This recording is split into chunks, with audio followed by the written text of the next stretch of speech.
Good morning, it's Codger Biker here, and these boots are made for walking.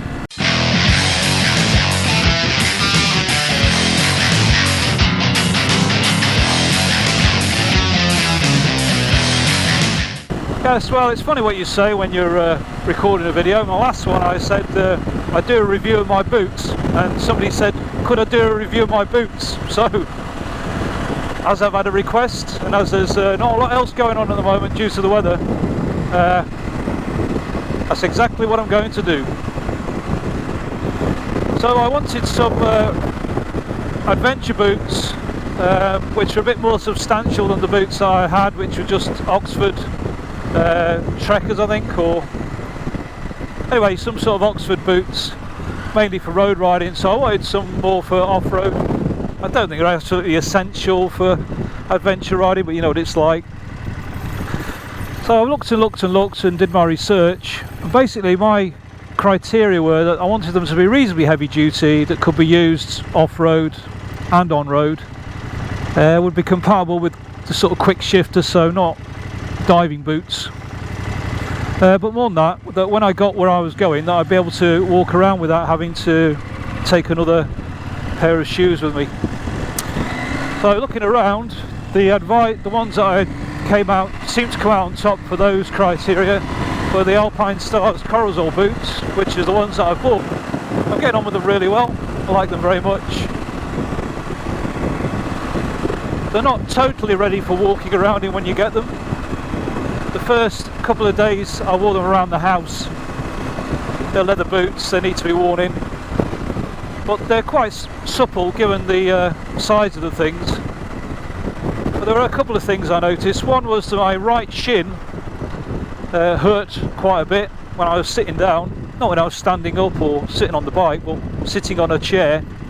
It seemed to dig in on my right shin, but the left one didn't. That's stopped doing that now, so presumably just a bit of a wearing thing. And also the left boot, for whatever reason, walking around the house, made a right squidgy noise.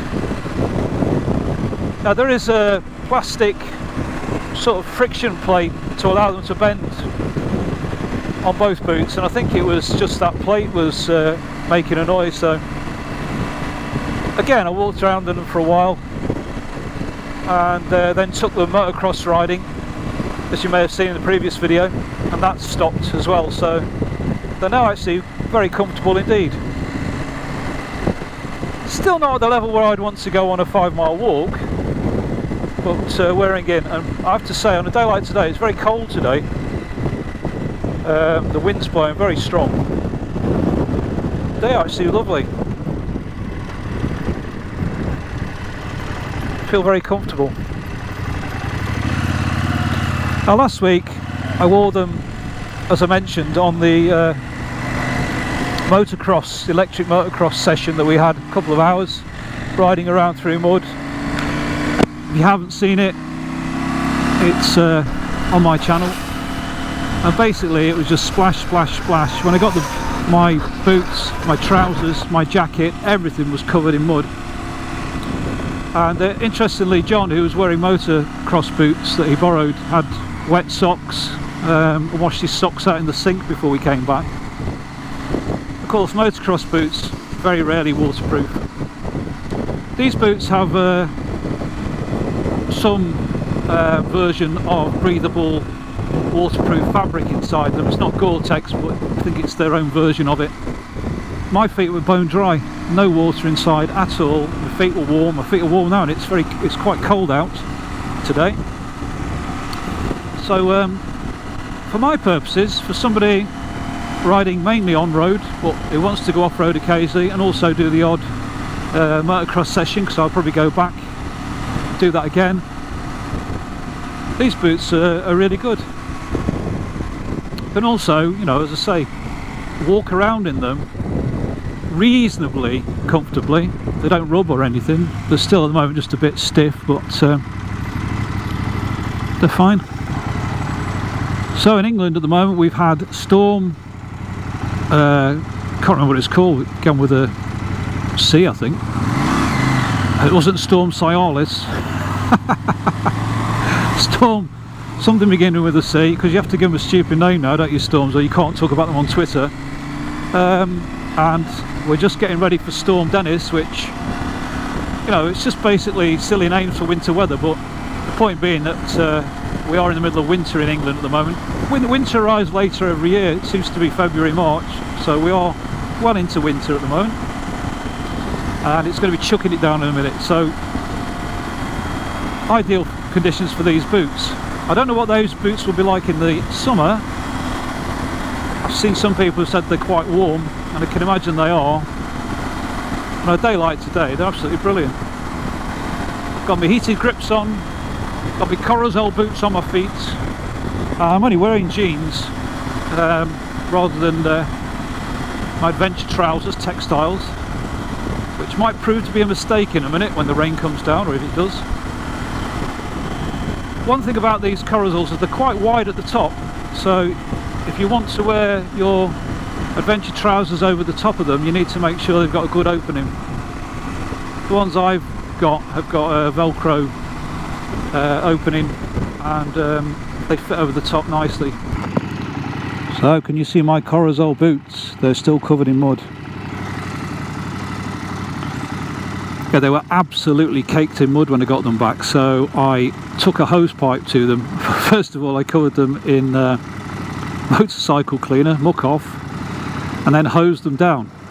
And I thought I was being really clever, because I stuffed the tops with the very few carrier bags that I've got left, because you can't get them anymore, to keep the water out. And in the left hand one, that was fine, no water got in at all, and it soon dried off. But the right hand one, quite a lot of water got inside, and there's an Achilles heel to these boots, if you don't mind the pun, and that is they are waterproof, and apparently both ways, because it didn't let the water out either. So I had to tip them up like wellies to get the water out, and it took quite a while for it to dry out. In the end, I had to stuff it with paper towels and dry those out, because they're quite thick leather, and even on the radiator the heat didn't seem to get through them. So what I would say is, if you're wearing them with trousers that go inside the boot and it's raining and the water runs down inside them, you might have a problem getting them dry. They're breathable, they're waterproof, they're reasonably light, not super light for the size of them. They don't affect me riding the bike one iota, and I can walk in them. It cost me over £200, which to me is an awful lot of money. My first 3 motorbikes didn't cost much more than that. Well, that was back in the 70s. So I hope they'll last quite a while. They've only got the 2 fastenings, and then it's a Velcro top on them, which is very fast, and it makes them very easy to get in and out of. So from that point of view, they're very convenient, but I didn't want to be too clamped in them and be too awkward to put on and off. So again, you know, as a consideration, can you get these on and off quite quickly? And yes, you can. They open right up thanks to that Velcro, and you can also adjust that Velcro. When they were rubbing my shin at first, I just loosened the Velcro off a bit, and then today, now that's stopped, I've tightened it back up again. So can you put the magic roundabout music on here?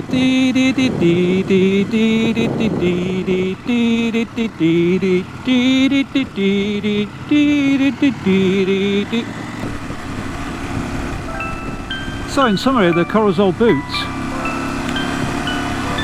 not cheap, but nothing by Alpinestars ever is it? I do find their gear suits me. I don't mean fashion wise, I mean ergonomically. So they feel very protective, feel very warm, feel very dry, feel quite comfortable. Feel like I could walk, you know, some distance in them without any problems. Overall, very pleased with them. Bought them for myself with my own money, and I shall be keeping them. Codger Biker is out. Blimey, the moisture on that TFT.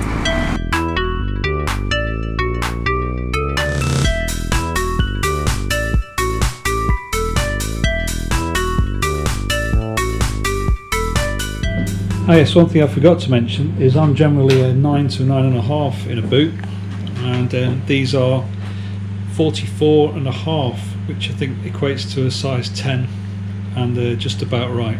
So you need at least one size bigger.